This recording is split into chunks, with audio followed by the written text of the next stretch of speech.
जय श्री कृष्ण। नभः स्पृशं दीप्तमनेकवर्णं व्यात्ताननं दीप्तविशालनेत्रं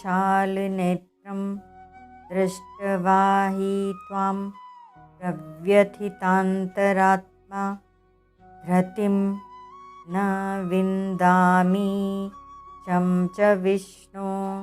अध्याय 11 श्लोक 24 व्याख्या। 20वें श्लोक में तो अर्जुन ने विराट रूप की लंबाई चौड़ाई का वर्णन किया। अब यहाँ केवल लंबाई का वर्णन करते हैं।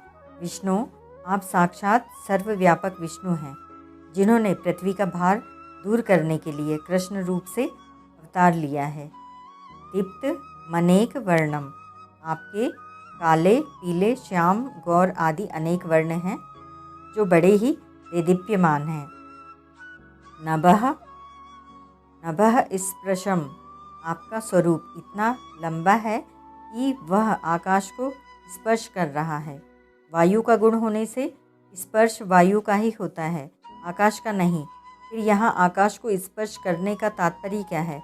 मनुष्य की दृष्टि जहाँ तक जाती है वहाँ तक तो उसको आकाश दिखता है, पर उसके आगे कालापन दिखाई देता है। कारण कि जब दृष्टि आगे नहीं जाती, थक जाती है, तब वह वहाँ से लौटती है, जिससे आगे कालापन दिखता है। यही दृष्टि का आकाश को स्पर्श करना है। ऐसे ही अर्जुन की दृष्टि जहाँ तक जाती है वहाँ तक उनको भगवान का विराट रूप दिखाई देता है। इसका तात्पर्य यह हुआ कि भगवान का विराट रूप असीम है, जिसके सामने दिव्य दृष्टि भी सीमित ही है।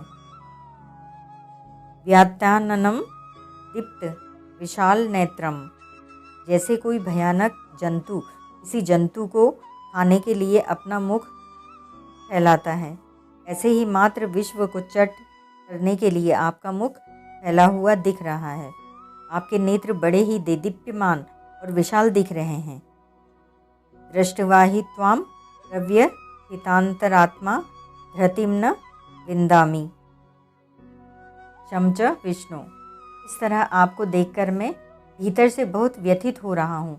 मेरे को कहीं से भी धैर्य नहीं मिल रहा है और शांति भी नहीं मिल रही है।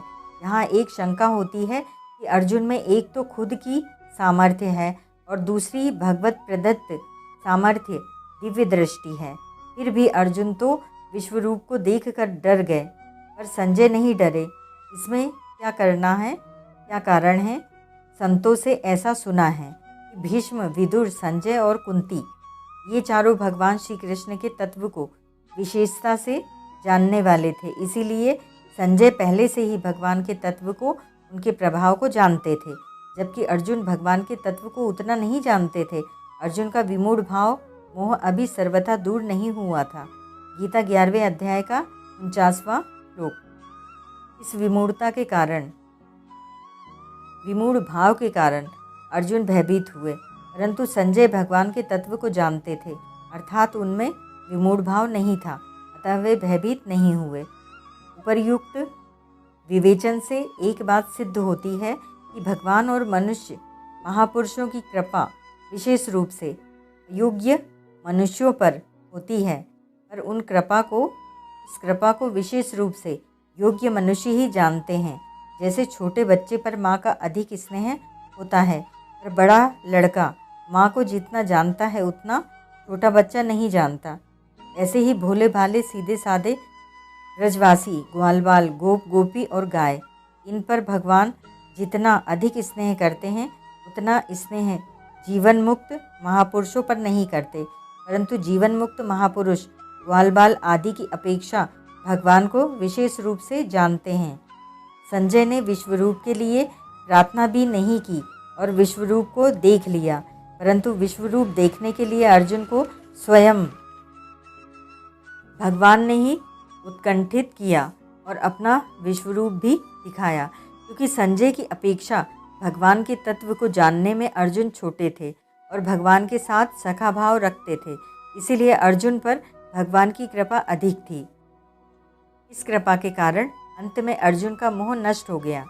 नष्टो मोह त्वत्प्रसादात्, गीता 18:73। इससे सिद्ध होता है कि कृपा पात्र का मोह अंत में नष्ट हो ही जाता है। परिशिष्ट भाव।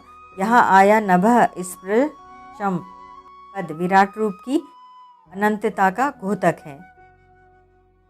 अर्जुन की दृष्टि जहाँ तक जाती है वहाँ तक उनको विराट रूप ही दिखता है। सा काष्ठा सा परागति ही। कठ 1:3:11 अर्थात वह परमात्मा सबकी परम अवधि और परम गति है। ओम तत्सत।